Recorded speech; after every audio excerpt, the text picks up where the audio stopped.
We've made it to Mammoth Cave National Park on our road trip home from Little Rock, Arkansas. Fun stop in Kentucky. Like, subscribe, and comment down below if you've ever been to Mammoth Cave, because we are super excited to do our cave tour and hike around the park.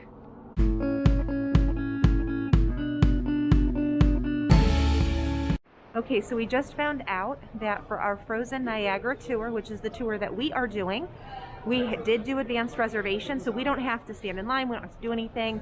We just have to be at Shelter B at 8:55 for our 9 o'clock. The visitor center is on Central Time, so it's important to know that if you do come to Mammoth Cave, Kentucky does have 2 time zones, so it is on Central Time. In addition, the visitor center opens at 8:30.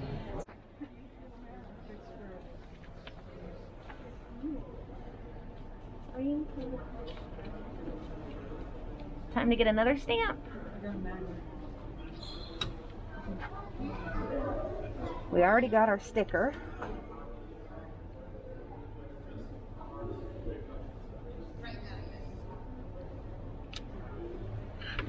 And because we are going into a cave, there's also bats.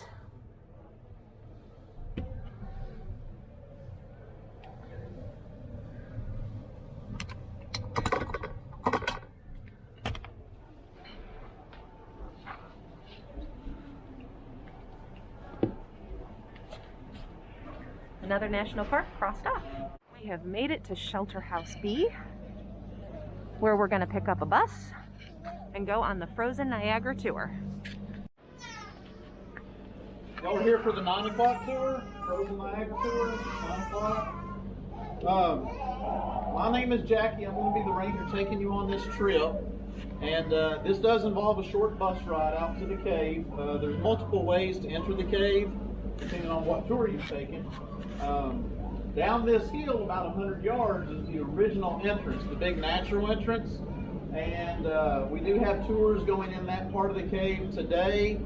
But if you're not able to go on any other tours today, at least when you get back from this tour, if you can, walk down that hill and at least look at the natural entrance. It's pretty impressive, and in my mind, when I think of Mammoth Cave, I pretty much think of that spot, where it all began.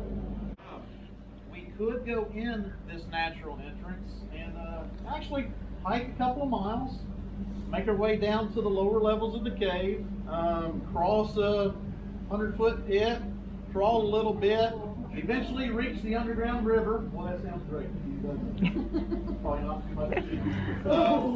But after about 3 hours, underground river, swim that cold, dark river, hike another 3 or 4 hours, eventually get to the Frozen Niagara. We're going to take a 7-minute bus ride. Okay? So we're going to bypass all that. I say that to say, you know, the cave, it's all one cave. We could go in one entrance and out the other that we're going to go see here in a moment. There's just multiple ways in that make it a little more convenient for some. Some of you want to sign up for that long 8-hour adventure, but we don't offer that. But anyway, this part of the cave, I will say this.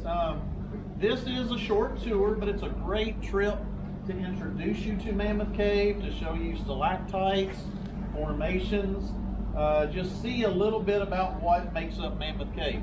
Now there's a lot of Mammoth Cave to show people, and it is famous because it's the longest cave on the planet. It's got some big rooms, but we're just going to see a taste of that on this trip. Okay? We do still have to wear the mask on the bus for transportation. We don't have to wear them anymore in the cave. I mean, you can if you want to, but you don't have to. We're going to walk about a 1/4 mile in the cave and turn around and come back out the same way. We do have to be extremely careful to protect this part of the cave. This is a fragile area with all the formations hanging around us. We don't want to touch the rocks or touch the walls or those delicate formations and cause any damage, so we want to do that as well. I see some people have some little ones with us. Just hang on to them the whole time, and even them, don't let them kind of walk away from you. We do require that you know, parents, you keep your little ones right by your side at all times in the cave for safety. No food or drink on the bus or in the cave unless you have water. No smoking or tobacco use or e-cigarettes or vaping or anything like that. And the last thing I'll talk about is photography. If you want to take photos, that's okay. No flash. We don't allow flash photography. In the cave, that tends to blind people's eyes, but it's also been known to trigger some seizures in people. So make sure you turn your flash off if you're going to take a photo. So this entrance was man-made. It was blasted in the 1920s. The guy who blasted it in kind of owned the land right here back in the 1920s. This wasn't a national park back then. And actually up over on the ridge, he found another way into the cave and eventually explored deeper and longer through this hill and figured out where all the beautiful stalactites and formations were. And in the cave, he would use a compass and kind of follow where he was going. And eventually he got back out of the cave and walked the land over here and paced off his steps and followed the compass and knew that the really pretty decorated park that he had discovered was really close to the side of this hill. So he went and got one of his favorite caving tools, dynamite, and did some digging and blasting, and he put this entrance in here. But this was like his second entrance into this section. Eventually, he actually put a couple of other entrances into the cave. And this was all before it became a national park. But as the 1930s come around and the Great Depression was affecting our nation and the world, he decided to sell. Other families decided to sell. Hundreds of people started to sell their land around here.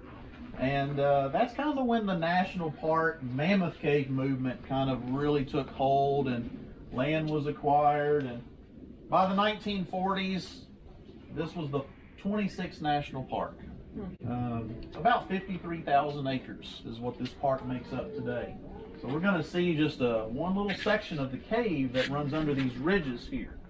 I will mention this. I've kind of talked about, no flash photography and kind of some safety stuff with families and kids and everything. But really, again, anytime we go into a cave, we're going into a different world. So let your eyes adjust. Watch your step. It's going to be a little wet walking into the cave and walking through these passageways. Tall people, watch your head. You of you here, just be careful. There's going to be some low spots. There could be some critters, animals living in the cave. Some of these are really small, like the thumb here. Thought I was going to. Crickets, salamanders, maybe even a bat, but even the bats are pretty small here in this part of the cave. Remember, this is their home. We're the visitors. Don't be touching them, petting them, taking great photos of them or anything like that. Just help us take care of the cave as we walk through it. We got to go through the lobby. Lobby door here. You didn't expect to see this, did you? No.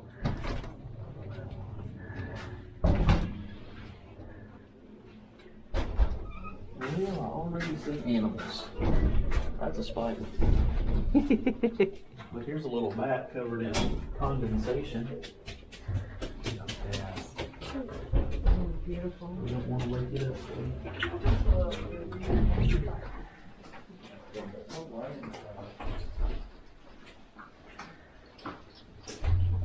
Low ceiling.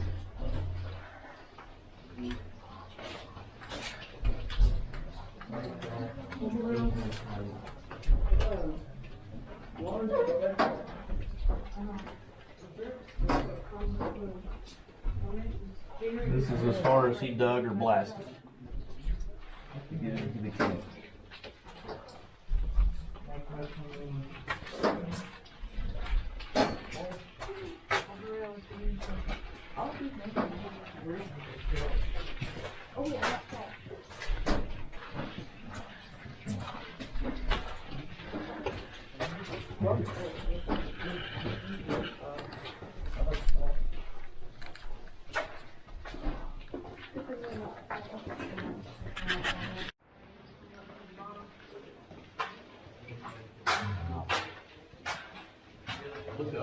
Low hanging fruit. The other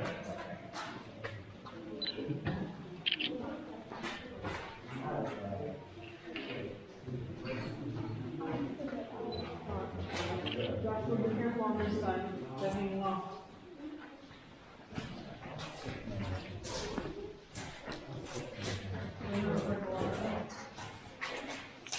You guys look straight up when you come out from under that low spot.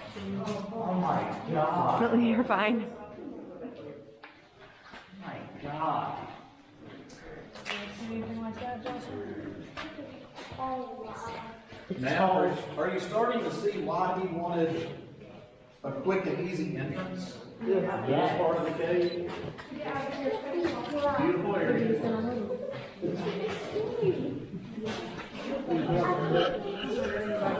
Run 50 states my way. This is seriously epic. Beautiful and so cool. Is everyone still doing okay? Yes, sir.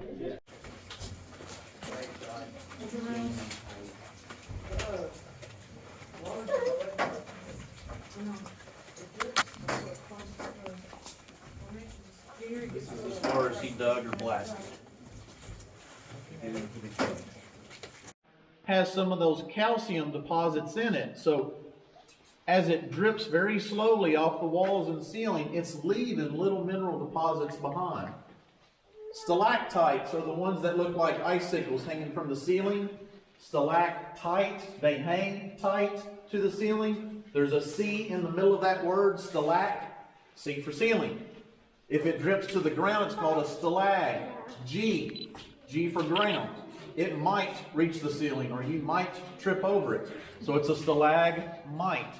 But what's happening is each drip of water is leaving those calcium deposits or calcite deposits behind, and it's beginning to develop into these formations. So stalactites, stalagmites, if it's just dripping down the wall and coating the wall, a name for that is flow stone, because it looks like the stone is just flowing down the wall. Sometimes it flows down the wall like this one right here, and then flows into a puddle of water, and there's little rings around the puddles of water over here. That's called rimstone or travertine. Have you heard of the word travertine? Travertine tile and stuff for decorating. Travertine means traveling rock. Some of the big fan-shaped formations on the ceiling are cave drapes or cave curtains. You know what a baby stalactite's called? There's some right here. They look like soda straws. Guess what we call them? Soda straws. Soda straws.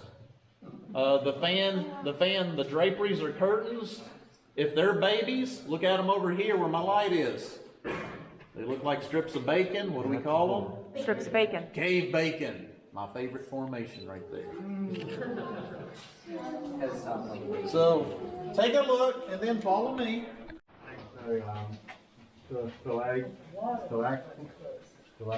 Stalagmite, stalactite. They kind of, If they grow together, yeah. columns, Okay. a column or a pillar.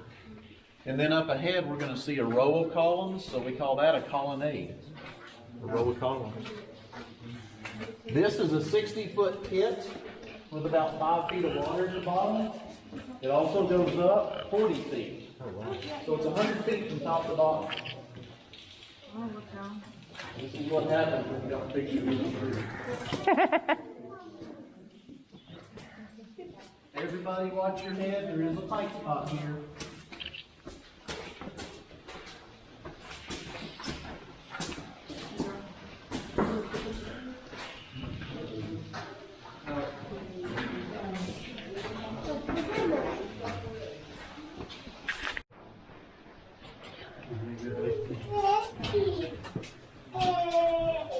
We are in a low part right now.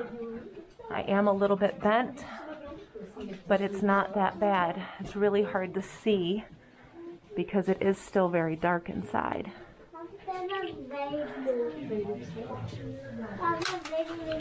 Sunglasses. Got them.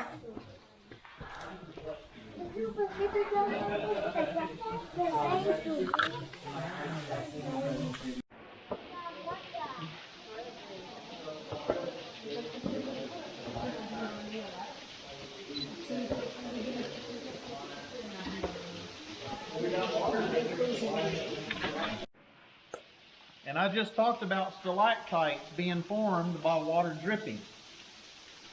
But there's no stalactites. There's no formations anywhere near that water. It didn't break. Too much water or not the right mineral. Yeah, you're on it. It's dripping too fast. The water is pouring in very quickly, so it's still dissolving away the rock. It's actually creating a vertical shaft, a pit and a dome right here. So to have a stalactite, you have to have water dripping, but you have to have water dripping at the right speed, depositing the right amount of minerals, flowing at the right rate. So there's a lot of conditions that they all have to meet. It's like making a really fancy meal. If you leave out 2 or 3 key ingredients, it's really not going to come out very well. This is the Frozen Niagara. Okay.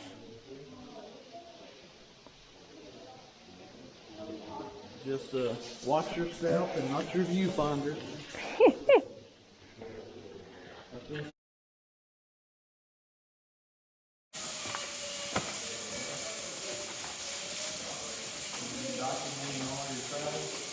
Yeah, I have a YouTube channel. We're doing a marathon or a race in every state, and we're trying to hit up the different national parks along the way. And so people all different things that we can see if we can take time to look. Make me look good. Right.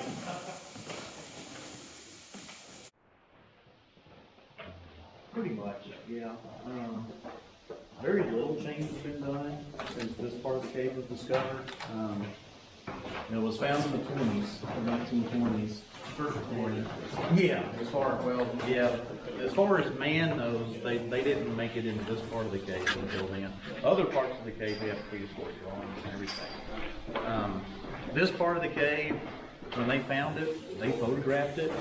And if I look at those old black and white photos, everything kind of looks the same. Even in the hole where the water's coming out, has that gotten bigger over the last Yeah, couple years? the only thing I have seen photos before there was a staircase, and I've seen photos when there was one wooden staircase coming down, which would have been just a year or 2 after it was discovered. But everything really looks the same other than changing the trails.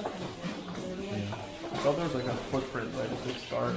There's a couple footprints into the ground. In the sidewalk? Yeah. Probably so. Why didn't we have to do the foot wash thing when we came into this part of the cave? And you're talking about white nose syndrome. It's a bacteria that affects bats. And we don't go through it coming into the cave because that fungus is already in the cave. Okay. What we do is when we get out of the cave and ride the bus back to the visitor center, we'll walk across those mats. Okay. It's woolite and water. It's a soapy solution. And it will rinse our shoes after the tour's over. So if you want to go visit another cave in another state, you won't have to worry about something coming from this cave system to another cave system. So step on the mat, protect the bats. That's what we say. What happens with that? Like, what does it do to the bats? That fungus gets on their skin. When they hibernate, their immune system slows down. And so then it begins to create a rash on their skin, kind of like athlete's foot or a bad skin rash to us. And while the bat should be sleeping for 4 or 5 months, now it's waking up a lot, itching. And every time it wakes up to scratch or itch or clean itself, it's using food that normally would last weeks. Now it's only lasting days. So in a sense, the bat's starving to death because it's using the food that was supposed to last it all winter. Wow. Yeah. So. I like it when it's the other way. It's like in the dark. Yeah, because it kind of gives it a cool like view with those lights. The other lights. I gotta watch him. He doesn't take off his sword. So is that a big piece of cave bacon? Well, we call these draperies. Okay. Yeah. The larger ones are drapes or curtains. Yeah, that's what those are. And then lots of soda straws. Some beautiful flowstone over here. Heading back out. the same way we came in after seeing this amazing cavern. It's really dark, so you probably can't see me too well, Run 50 States My Way, but just know that this is an epic place and an epic tour. I wanted to go up the other way. No. I can make it. I got food and water. This is the only area you have to scrunch a little bit, but not much.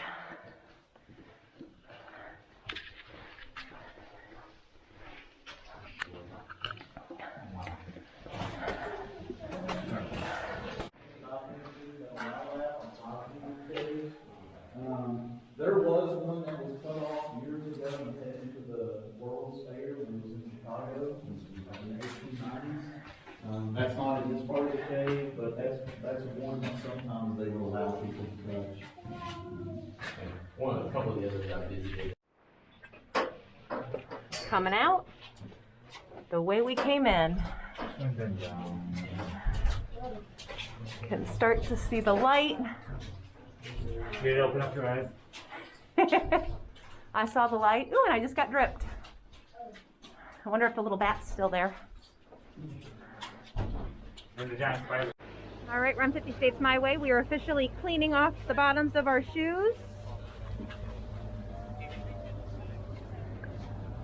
to protect the bats. Clean.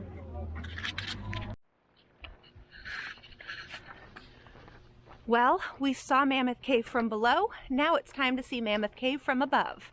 We are taking the trail system that's near the visitor center. We're going to go past the historic entrance, see the river Styx spring, and then go along the Green River to the Green River overlook. The park ranger said it's about a 2-mile round trip, so it's going to be a nice little hike before we drive home.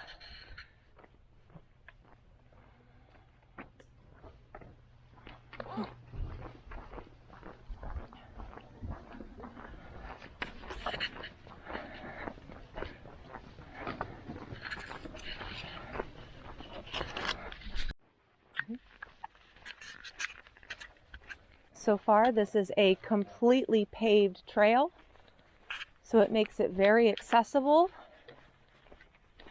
for individuals who are wanting to hike, but not necessarily hike. We have made it to the historic cave entrance. When I think about Mammoth Cave, this is the entrance I think about. It has the waterfall, and there are cave tours that you can enter through this way. But be advised, there are a lot of stairs, and this is where you're going to find Fat Man's Squeeze and Tall Man's Misery. So we didn't want to have to kind of struggle through, and we didn't want to do all of the stairs. Plus, going through this way would not have given us the chance to see Frozen Niagara, which was incredible to see really all of those cave formations.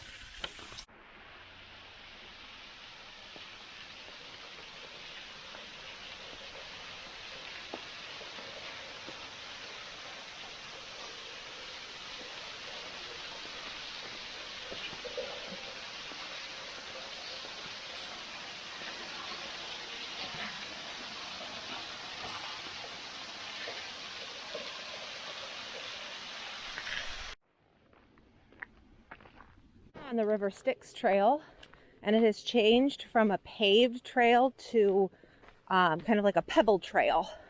Still really easy, but now I'm glad I brought my trail shoes.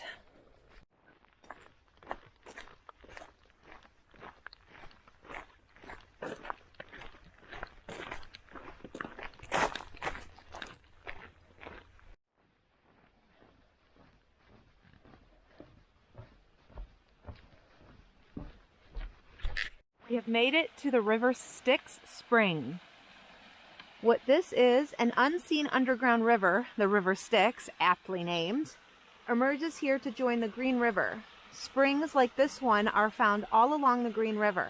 They are the final destination of subterranean streams that have flowed for miles over millions of years, forming the caves of the Mammoth Cave region. We're now heading down to the old riverboat landing on the Green River.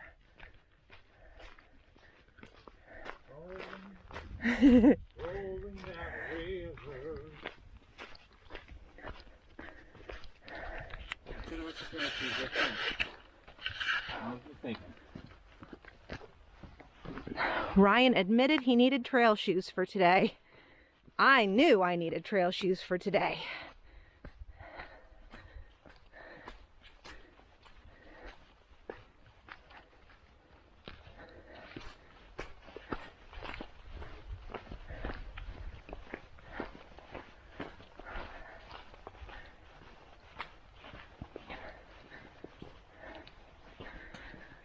And it really makes sense why this would be where the ferry boat would come in, because it's a nice wide part of the Green River.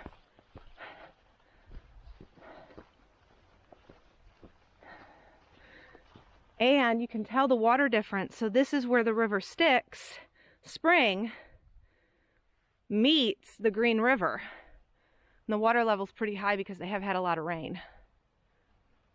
So the Green River is actually a muddy brown. Continuing on the Green River Bluff Trail, that's going to take us back to the visitor center in a nice loop. We're going to pass an overlook and we're going to literally follow the Green River back.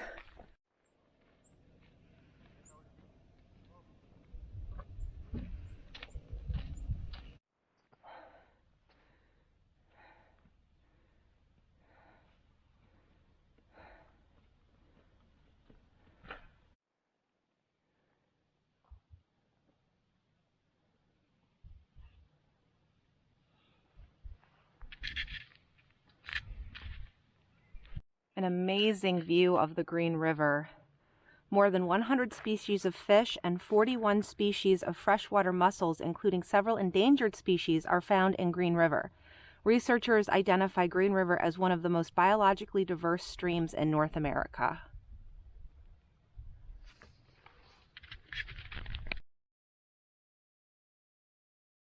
We just finished an epic hike that spit us out right in the picnic area, and we're walking down the road to the visitor center and where we parked.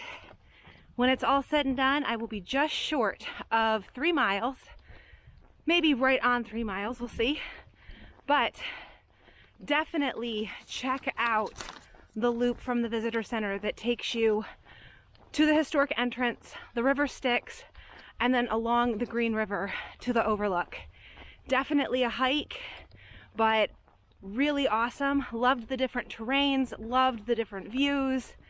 What a great way to see Mammoth Cave from below and above. This is Ashley and Ryan with Run 50 States My Way, saying get outside and do things, find your runcation, and when you're road tripping to your different states, see what there is along the way to stop at.